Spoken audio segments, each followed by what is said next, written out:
ये वाला निकाल, ये वाला, वो वाला भी निकाल। तीसरा है। भैया नमस्ते। एक पत्ता दही पपड़ी लगा दूं? बहुत दिनों से खाई नहीं है आपने। भैया मैं खा लूं? माल उतरवा। तो बल्ला चाट लगा दूं? आपको ना मजा आ जाएगा। नहीं नहीं भैया मैं खा लूं? बेटा माल पे ध्यान दो। ठीक। क्या हुआ भैया, शादी से पहले तो आप 3-3 पत्ते एक साथ चट कर जाते थे, अब है कि आप ध्यान ही नहीं देते। अरे बसंत, जैसा कि तुमने कहा शादी से पहले, अब हमारी शादी हो गई है और हमारी जो पत्नी पंजीरी है ना, वो मेरठ में ही वर्ल्ड बेस्ट खाना बनाती है, तो फिर ही मामूली चाट काहे खाएंगे। भैया मैं खा लूं?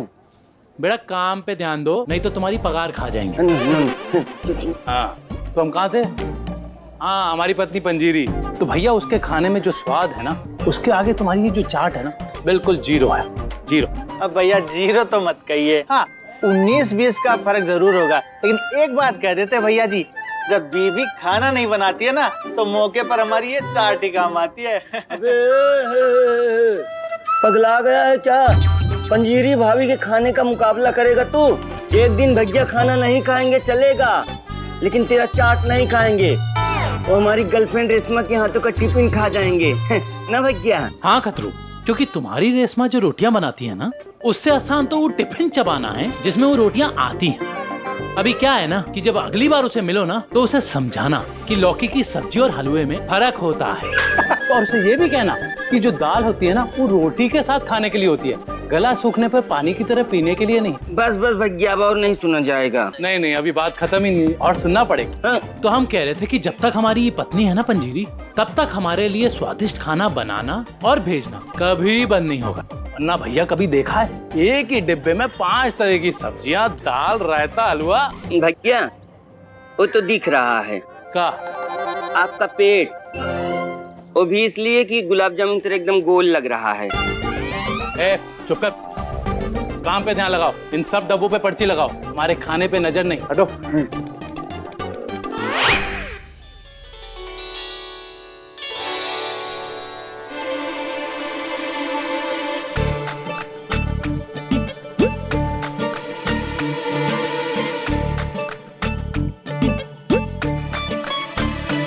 होली दिवस मध्यान्ह भोजन हेतु आहार व्यंजन के निर्माण की प्रक्रिया संपन्न हुई अथवा शेष है? दोपहर का खाना बना कि नहीं पूछ रही है दीदी मुझसे। हाँ दीदी, बैगन का भरता, मटर पनीर, मेथी मलाई, काबुली चना और बादाम की खीर सब तैयार है। शुभ है, अति उत्तम भोली। बहुत बढ़िया कह रही है दीदी मुझसे। परंतु भोली, किस कारणवश इस तेजस्वी मुखमंडल पर यह चिंतनीय भाव एवं किस कारणवश इस प्रकार देह जकड़न एवं मस्तिष्क पकड़न मुद्रा में स्थगित हो तुम? मैं इतनी दुखी क्यों पूछ रही है दीदी मुझसे। दीदी वो हुआ यूं कि मेथी मलाई और बादाम की खीर कन्हैया जी के टिफिन के जाने के बाद बनाई थी और वो मैं उन्हें नहीं दे पाई, इसीलिए दुखी हूँ। भोली व्यथित ना हो, तुम्हारे द्वारा निर्मित इस तनिक कटु तनिक मधुर शाक एवं दुग्ध मिश्रित पकवान एवं दुग्ध एवं बादाम के सुनिश्चित उत्खनन पकवान को अपने प्राणनाथ के जीवन में सम्मिलित करने हेतु हम अपने प्राणनाथ के व्यवसाय कक्ष की ओर प्रस्थान कर उन्हें प्रदान कर सकते हैं। सच्ची दीदी, हम कन्हैया जी की दुकान पे जाकर उन्हें खाना दे सकते हैं? अवश्य। ये तो बहुत अच्छा होगा दीदी, अब तो मेरे दिल का बोझ ही हट जाएगा दीदी। और वो खाना कन्हैया जी के पेट पे चढ़ जाएगा। हाय राम, ये क्या? इतनी सारी सब्जियां, वो भी घी में, शुद्ध घी में। ये सही नहीं है। हाँ मुझे भी ऐसा ही लगता है प्रतिभा बहन, है ना? हाँ कम से कम फूलियों की सब्जी और गाजर का हलवा भी बना ही लेना चाहिए था। कन्हैया जी को कितना पसंद है ना। मेरे कहने का मतलब ये नहीं था कि तुम ज्यादा बनाओ, ये था कि कम बनाओ। प्रतिभा बहन, आप पूर्ण रूप से निश्चिंत रहें। भोली समस्त आहार व्यंजन का निर्माण व्यय वितरण सीमा के अंतर्गत ही संपन्न करती है ना? सत्य। मैं सारा खाना जितना खर्चा मिलता है उतने में करती हूँ, कह रही है दीदी, है ना? द्वितीय सत्य। देखो पंजीरी, तुम जो खाना बनाती हो ना, उसके खाने के बाद कन्हैया जी का पेट सीमा रेखा के पार चला जाता है, और अगर ऐसे ही चलता रहा ना तो उनका पेट सीमा रेखा नहीं पूरा मैदान लगेगा। प्रार्थना, उनका पेट बढ़ता जा रहा है, दिन ब दिन कन्हैया जी मोटे होते जा रहे हैं। पर प्रतिभा बहन, ये तो खुशी की बात है ना। हमारे गांव में भी कहते हैं इसका मतलब है खाना अंग लग रहा है। और डॉक्टर्स कहते हैं लग नहीं रहा, चढ़ रहा है। एक तो कन्हैया जी वैसे भी कोई एक्सरसाइज करते नहीं है, और अगर ऐसे ही तुम्हारे हाथ की चक्रवर्ती थाली खाते रहे ना तो उनका उठना बैठना भी कम हो जाएगा। शिव शंभू, शिव शंभू। प्रतिभा बहन, इस प्रकार के कटु शब्दों का अपने जीवन से उच्चारण कदापि निषेध। वस्तुतः पति परमेश्वर के समान है, अथवा जीवन साथी एवं जीवन संगिनी में पेट नहीं अपितु आत्मा एवं हृदय का सम्मेलन अनिवार्य है। हाँ, अरे इतनी कड़वी बात मत करो प्रतिभा बहन। पति पत्नी का रिश्ता पेट से नहीं दिल से होता है, कह रही है दीदी। लेकिन अब वक्त आ चुका है कि कन्हैया जी का बढ़ता हुआ पेट देखा जाए। देखो, उनके खाने के साथ साथ उनकी सेहत का भी ध्यान रखना पड़ेगा, और मैं सबको ये साबित करके रहूंगी कि उनका पेट तुम्हारे खाने की वजह से बढ़ रहा है।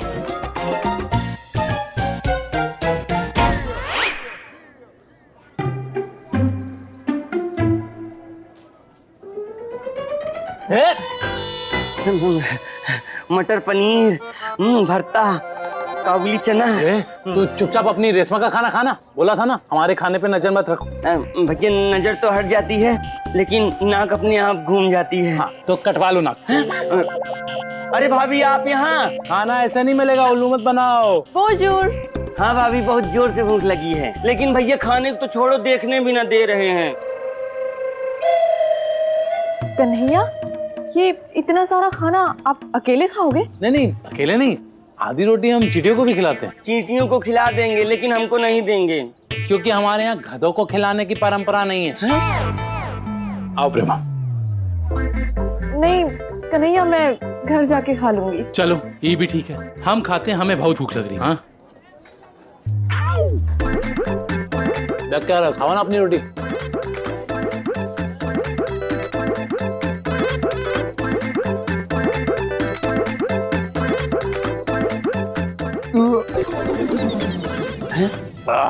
ये देखो, पेट अभी भरा नहीं है, डकार पहले आ गया। थोड़ा मीठा खा लेते हैं। भैया, ये सही नहीं है। हाँ खतरे, सही नहीं है, दो से मन ही नहीं भरता है। हाँ? प्रेमा, ये पंजीरी को कहना ना कल से 3 लड्डू भेजा कर। भाभी, जब बढ़ा रही हैं तो और बढ़ा दीजिए, मेरे हिस्से का भी। तुमको पगार नहीं मिल रहा है तो लड्डू तो मिल जाए। बच्चों का सारा दिन बैठे रहते हो, हिलते नहीं हो। हाँ? और अभी लड्डू बढ़वा दे। हाँ? काम करो अपना। भाभी, पता है भैया ना इतना तेजी से भागते, इतना तेजी से भागते, इतना तेजी से भागते हैं, काउंटर पे बैठे बैठे 2 टाइम धीरे होते हैं। एक बार जब टिफिन वहाँ से लाना पड़ता है, एक बार जब टिफिन को वहाँ रखना पड़ता है। बेचारे बहुत थक जाते हैं इतनी दूर जाने में। ये ज्यादा झूठ मत बोलो तुम खतरे। वो जो तीसरी बार में हम वो पीछे सौंफ लेने जाते हैं, वो नहीं गिनोगे? एक काम करो ना, उस सौंफ की जो डब्बी है उसे जहीं काउंटर पे रख दो ना, नीचे कहीं पे, आना जाना बचेगा। अरे हाँ, इतनी दूर जाने में भैया थक जाते हैं। ठीक है भैया, अब यहीं पे ना टिफिन भी रख दिया करेंगे, ठीक है? ये भी सही है।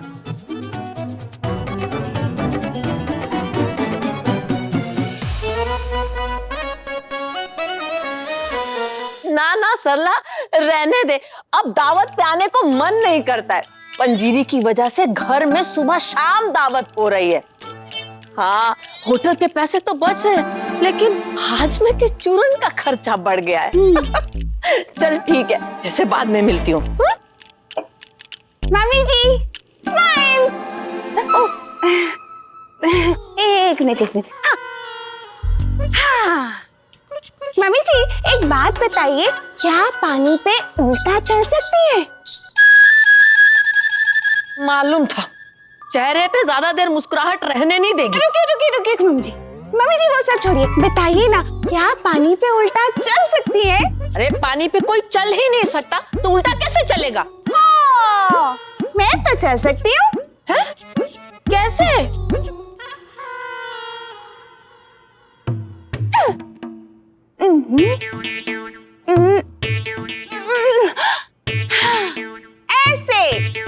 हे भगवान, शुक्र है एक ही दी है ऐसी। अच्छा इसी बात पे एक सवाल और। नहीं अभी नहीं। मम्मी जी बस एक सवाल। नहीं मम्मी छिटने से, मम्मी जी छिटने से, मम्मी जी एक मिनट। लल्ला तू आ गया? मम्मी जी तो पानी पे चल पड़ी, लेकिन सीधा। लल्ला तू आ गया? हाँ मैया। कन्हैया जी, कन्हैया जी, कन्हैया जी, अच्छा बताइए कन्हैया जी, आप पानी पे उल्टा चल सकते हैं? क्योंकि मम्मी जी तो सीधा चल ली। बहू, लल्ला सीधा दुकान से चलकर आया है, थक गया होगा ना, और बाद में पानी पे उल्टा चले तो चलेगा? ठीक।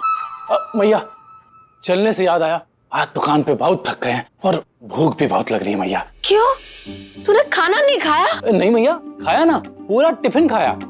अच्छा, तो टिफिन में खाना कम था? अरे मैया, पंजीरी का टिफिन खाना कम कैसे पड़ सकता है? हर रोज की तरह 5 तरह के पकवान थे मैया। और मैया, पंजीरी के हाथ में जो जादू है ना, उससे पेट तो भर जाता है मैया, मन नहीं भरता। मैं सारा दिन मैया उसके खाने के बारे में ही सोचता रहता हूँ और सोच सोच के मुझे भूख लग जाती है मैया। मन करता है कि बस खाते रहो खाते रहो खाते रहो।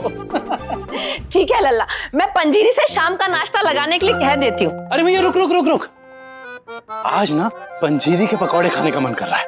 कन्हैया जी, कन्हैया जी, कन्हैया जी, आप पंजीरी के पकौड़े खा सकते हैं? नहीं। काहे? क्योंकि पनीर के, प्याज के, आलू के, बैंगन के हर तरीके के पकौड़े होते हैं, लेकिन पंजीरी के पकौड़े नहीं। अरे परी, मेरा मतलब ये है कि मेरा मन आज पंजीरी के हाथ के बने गर्मा गर्म मसालेदार पकौड़े खाने का कर रहा है, जैसे कि पनीर के, प्याज के, आलू के। हाँ, ठीक है, मैं पंजीरी से पकौड़े बनाने के लिए कह देती हूँ। भैया तू रुक ना, मैं जाके कहता हूँ।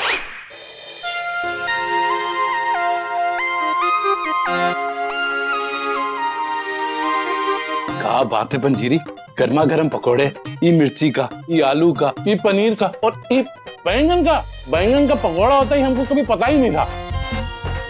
और साथ में ये कचौड़ी, ये सौंफ वाली मीठी चटनी और ये इलायची वाली चाय। अरे आप लोग काहे खड़े, बैठिए ना। नो नो, क्यों मौज? कन्हैया जी को और भी कुछ चाहिए? मैं अभी देती हूँ। पंजीरी, मैंने कन्हैया से कहा आप खाओ, आपको भूख लगी है ना? हाँ, और कुछ बचा तो हम खा लेंगे बाद में। कुछ नहीं बचेगा, इतना बढ़िया बनाया पंजीरी ने।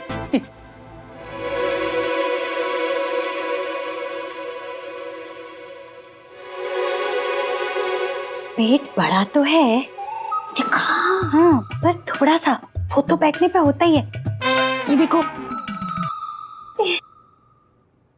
ये थोड़ा थोड़ा करके ज्यादा हो रहा है और कब ये बहुत ज्यादा हो जाएगा पता भी नहीं चलेगा। प्रेमा बहन, आप व्यर्थ ही अपने मन मस्तिष्क में चिंता के आगमन को निमंत्रण प्रदान कर रही हैं, है ना? प्रेमा बहन आप बेकार में फिक्र कर रही हैं, ये कह रही है दीदी। पंजीरी, इलियो दिलाते सी हो, ये कोई बेकार की फिक्र नहीं है। देखो ना कितना वजन बढ़ गया है।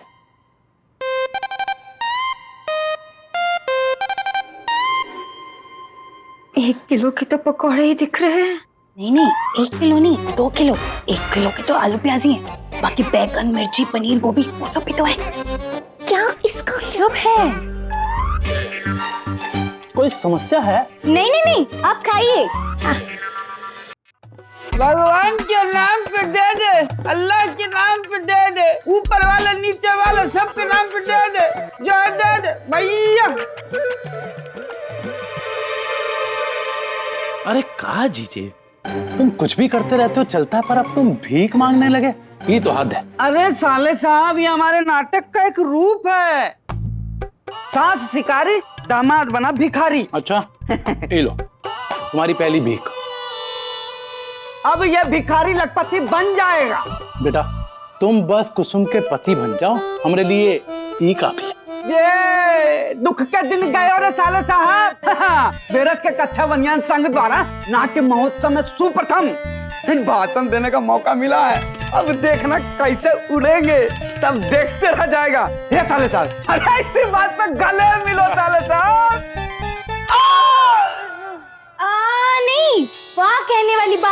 नंदोई जी।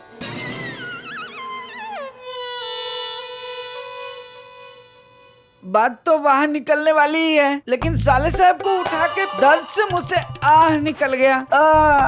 ऐसा लग रहा है साले साहब को उठाने के बाद पीठ टूट गया है। साले साहब वजन बढ़ गया।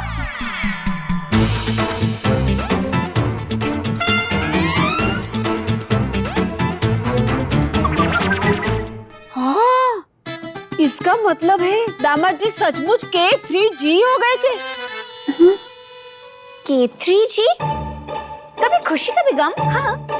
अरे नहीं नहीं, खाना खा खा के गोलगप्पा। K3G। लेकिन इतने मोटे हो गए थे कि प्रताप जी की कमर भी टूट गई। ये क्या टूटा? ये कौन वसीम अकरम आ गया है मेरठ में? पता है, सासू माँ को ना वसीम अकरम बहुत पसंद थे। हाँ।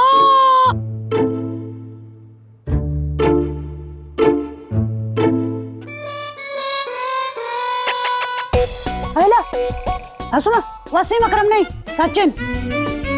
सचिन सचिन सचिन सचिन। जो बॉलिंग भी करे, बैटिंग भी करे और सासू माँ से चैटिंग भी करे। और परी जी की मम्मी से मीटिंग भी करे। जीते रहो जीते रहो। ना पीछे देख रहे थे।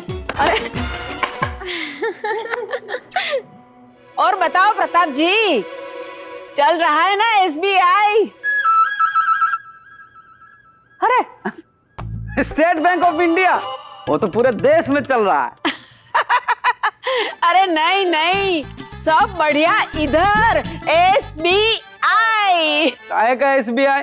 सासू माँ SBI में खाता खुलवा दें तो बढ़िया होगा ना। आप दोनों समधन ना एकदम एक जैसी हो। आप शब्दों में कंजूस हो और ये पैसे देने में एकदम रुला देती है ये। मैं विश्वास हो रहा है। 200 रुपए। दामाद जी बड़े मजाकिया है। सासू माँ, अभी IPL चल रहा है ना, तो हम अपना भी टीम बना रहे हैं मेरठ से। जैसे CSK है वैसे KSK। KSK? हाँ, कस्तूरी चाट सुपर किंग। कस्तूरी चाट वाला स्पॉन्सर करने के लिए तैयार है भाई। अगले साल IPL खेलेंगे और ना खेल पाए ना, सबको चाट तो खिला के आएंगे। लेकिन प्रताप जी, आपकी पीठ ठीक हो गई? हमारी पीठ को क्या हुआ? अच्छा, आपको पता चल गया? हाँ। रात को सासू माँ सोने के बाद पीठ पे डंडा मारती है। अरे नहीं नंदोई जी, सोच के देखो, हम परी की मम्मी को ना कन्हैया जी के मोटापे का किस्सा सुना रहे थे। अरे वो याद मत दिलाइए।